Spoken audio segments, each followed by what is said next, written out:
Oi, gente. Eu sou Terezinha Malaquias, criadora e apresentadora do programa Brasileiros Estrangeiros como Eu. E dando continuidade a esse meu projeto, essa semana eu conversei com a jornalista e escritora Liliana Tinoco Beckett. A Liliana vive na Suíça, ela tem mestrado em comunicação intercultural e é comentarista sobre diferença cultural na coluna Longe de Casa, apresentada semanalmente pela rádio CBN. Esse projeto nasceu de um grande desejo meu de conversar com brasileiras e brasileiros sobre como é viver na Alemanha, como é viver em outro país, quais foram as experiências, quais são as dores, as delícias, as dificuldades. Porque eu acredito muito que cada um de nós, somos bons contadores, boas contadoras de histórias. Nós podemos narrar muito bem as nossas próprias histórias. É isso. Então, quando eu cheguei aqui, eu não tinha mais nada. É como se eu tivesse perdido. Quer dizer, não é como se eu perdi mesmo.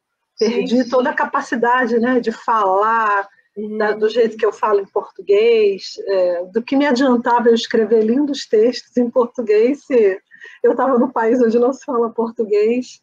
Lamentavelmente, se a Suíça não fala português, a Alemanha também não. Pois é.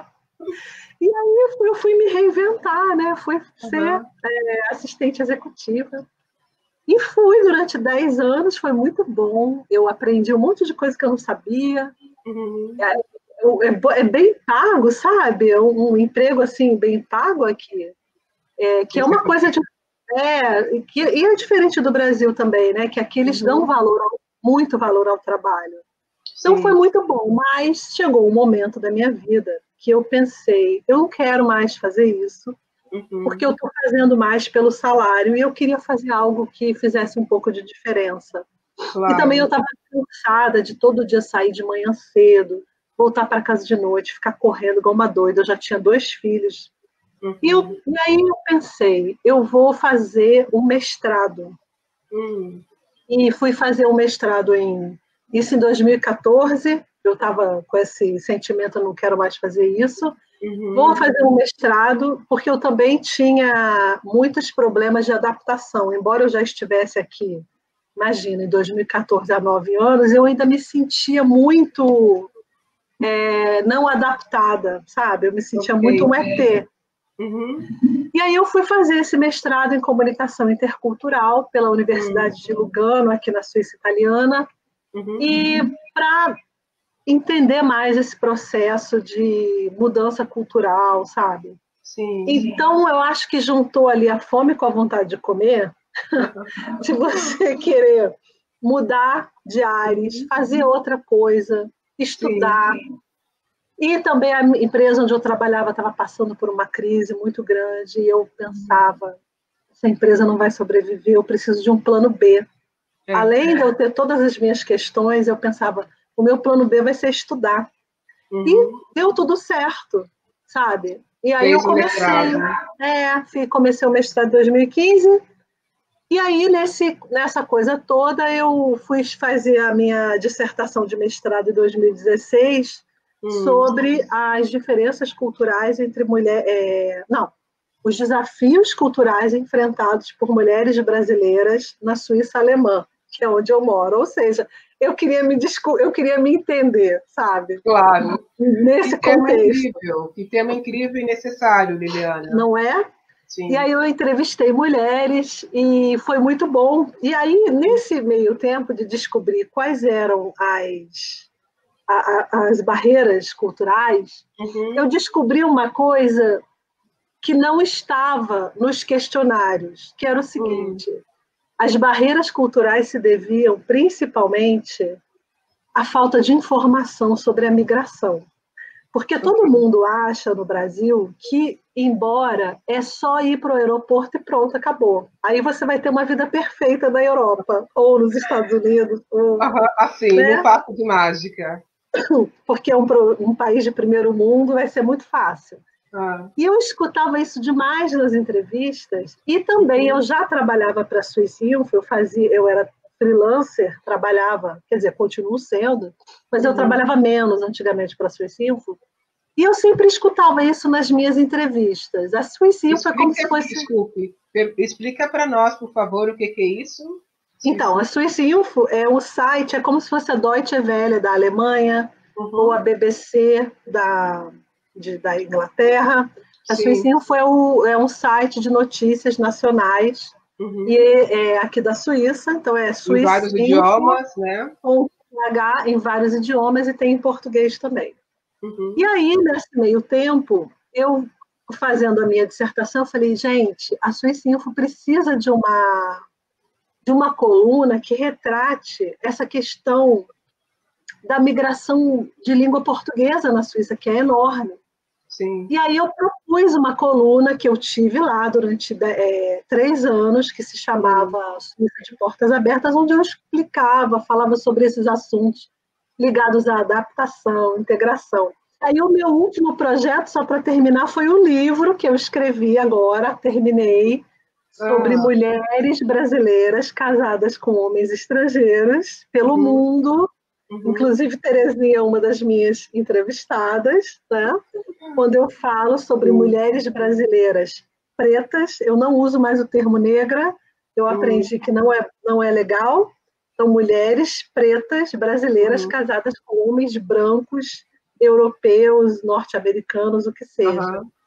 Quando a gente é de um país onde mais de 50% da população é de pessoas pretas, a gente não pode ignorar esse fato num livro que fala sobre mulheres brasileiras casadas com homens, no caso, muitas vezes branquíssimos, né, Terezinha? Sim, não pode mesmo ignorar. Então eu tinha que falar. Sim, acho que esse tema é extremamente necessário. Eu acho que pode provocar uma discussão muito boa, muito positiva, muito saudável.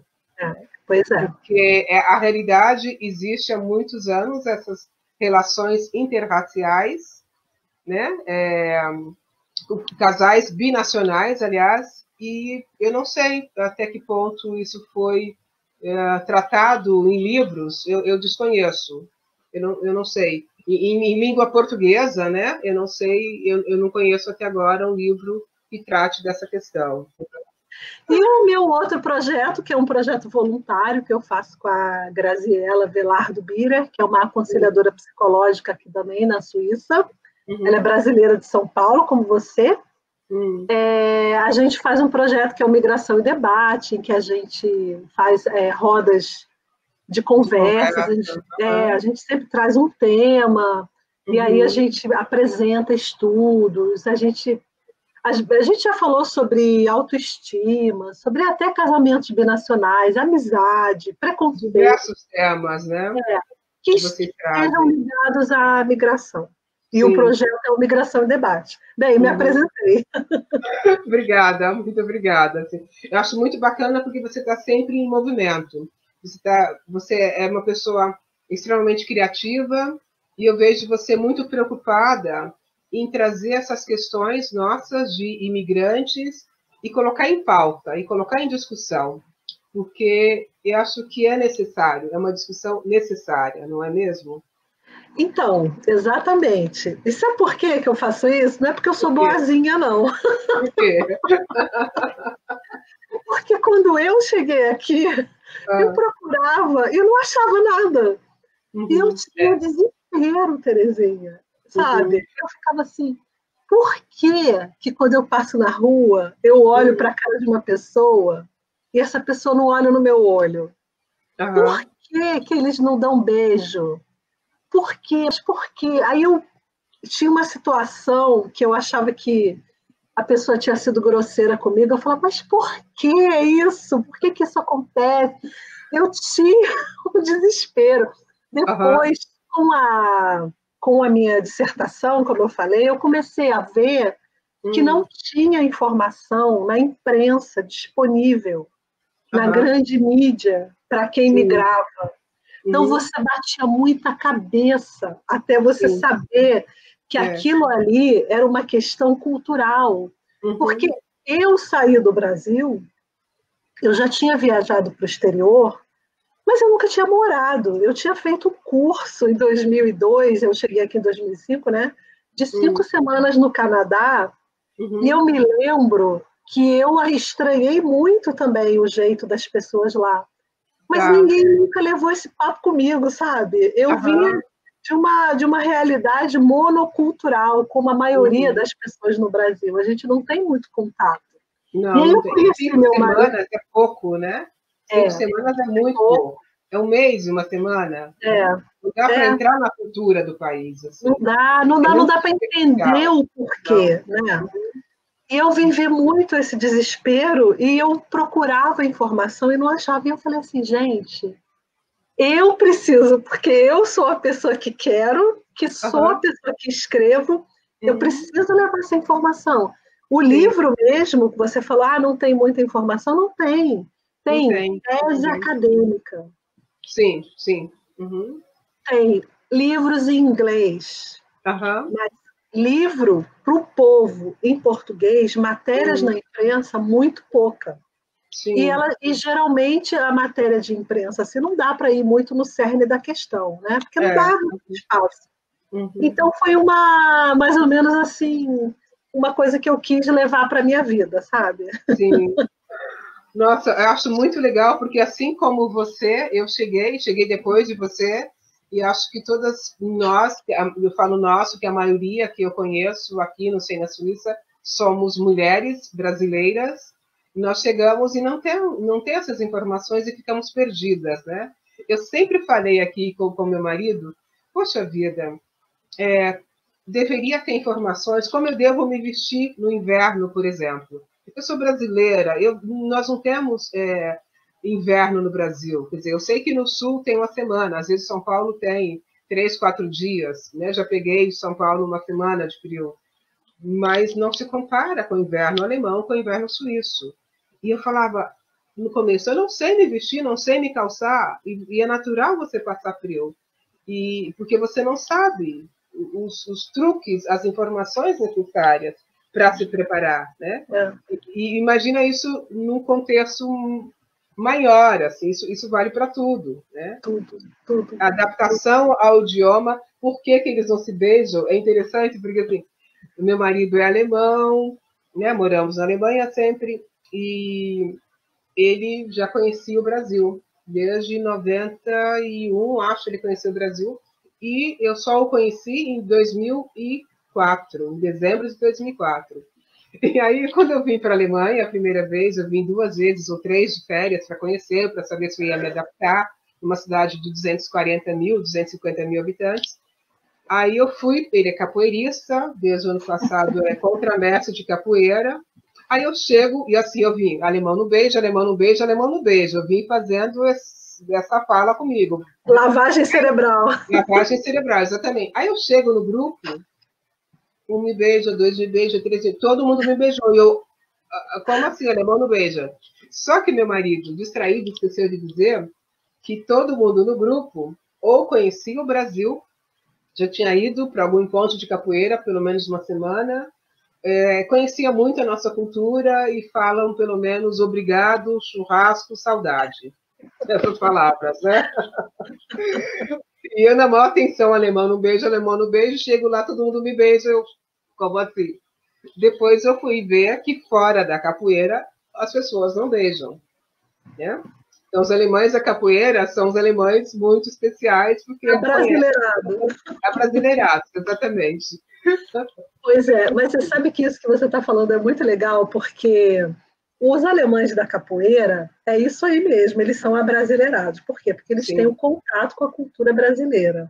Né? Eles gostam, eles querem fazer parte, eles querem se integrar e levar um pouquinho daquilo que a gente tem de tão bonito, que é essa amabilidade, né? Dessa simpatia.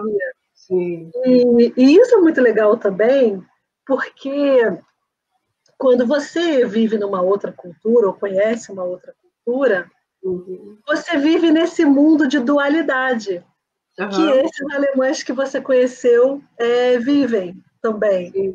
E eles sabem se comportar quando eles estão com uma brasileira, eles vão se comportar dessa maneira. E quando eles estão com os alemães, é óbvio que eles vão dar a mão, né? Vão fazer muito prazer com a mão, né? E isso é uma das grandes belezas de você viver a interculturalidade, que é a vida entre culturas. É você saber se comportar e saber viver na dúvida, que é uma loucura também. Você saber viver essa ambiguidade, mas e levar isso na boa, sabe? Sim. Mas isso foi uma coisa que eu tive que aprender na base da paulada. Aprendeu assim. Tive que estudar muito. Acho que, pelo meu olhar também mais crítico de jornalista e observadora, eu acho que nem todo brasileiro que vai morar no exterior fica prestando tanta atenção quanto eu. Não, então, não fica. Eu acho que não. Eu acho que isso é uma coisa da minha assim, coisa profissional mesmo, aquela eu coisa não tenho esse olhar. Eu não tenho esse olhar, acho que até porque eu não sou jornalista, né? Eu não melhor sou para tão você, observadora. que sofre menos. Mas eu vi muitas coisas assim, como funciona, não é? Assim, claro, até um certo ponto, né? Mas eu ficava demais, então para mim isso era uma grande questão. E eu precisava entender, e aquilo vai me consumindo por dentro, porque eu não estou entendendo o porquê. Então eu vou buscar as respostas do porquê que as pessoas agem daquela maneira. E aí, pronto. Perdão. E tem uma informação interessante. Você é brasileira, que vem do Rio de Janeiro, né? Eu não falei, né? Eu sou carioca. Carioca do Rio, e você é casada com um alemão e mora na Suíça. Isso. Então, essa informação acho que é importante, porque é um alemão que também saiu do seu país e foi para a Suíça. Ok. Por exemplo, a Freiburg, onde eu moro, está na divisa com a Suíça, mas é uma outra cultura. Claro. Né? Então, você tem um marido alemão, mas vocês vivem na Suíça. Aqui em casa somos todos estrangeiros. Todos estrangeiros. Isso é bom. Terezinha, ainda hoje, 5% da população brasileira fala inglês. E só desses 5%? Fala, e 1% fala bem. Isso eu li numa pesquisa, não sei te dizer qual pesquisa, porque eu usei para o meu livro, porque isso é um fator de muita dificuldade de integração quando uma pessoa brasileira vai morar fora, né? E, enfim, o Brasil é enorme. Se a gente for olhar a quantidade de gente que tem dinheiro para pagar um bom curso de inglês ou fazer um intercâmbio, que é mais caro ainda. Né? Eles fingem que ensinam e a gente finge que aprende lá no Brasil, né? Que aprende, são caros, né? Os cursos particulares são muito caros. Bem caros, bem caros. Infelizmente, a pessoa ainda tem, e os pais ainda têm que pagar a escola particular, mais o curso, né? Sim.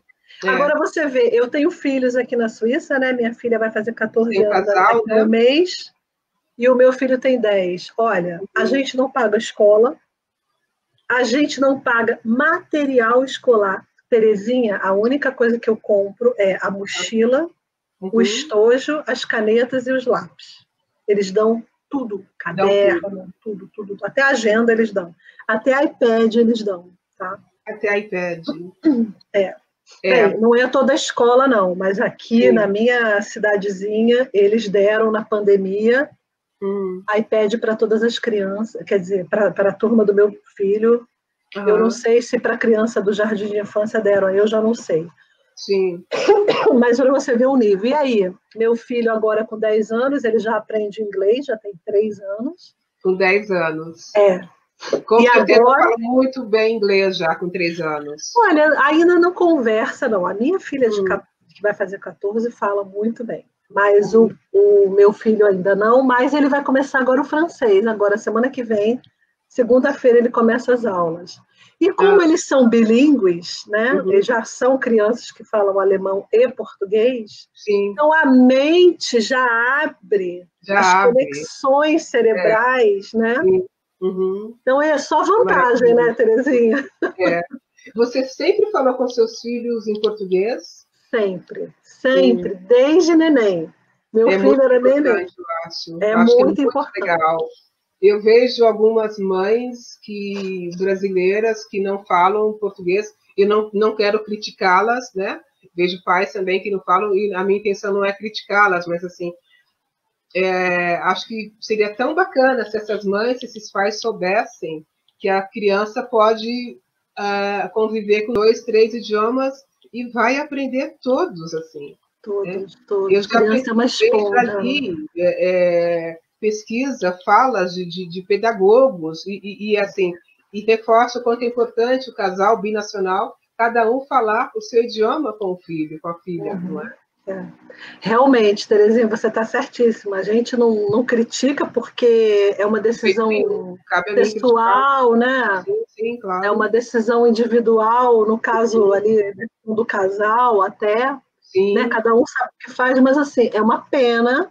Inclusive, o bilinguismo tem sido super estudado e os pedagogos, como você falou, os diversos linguistas, todo mundo só acha vantagem. Só acha vantagem. Não tem uma desvantagem no bilinguismo. E eu pessoalmente, eu não conseguiria falar com meu filho em alemão, porque como eu vou expressar amor e carinho, e tem palavras que a gente só fala em português, né? Exatamente. Não tem condições. Não, muito íntimo para você falar numa língua que não é a sua, eu acho, para mim, assim, não funciona. Inclusive, eu sou uma carioca falsa, porque eu nasci em Itaperuna.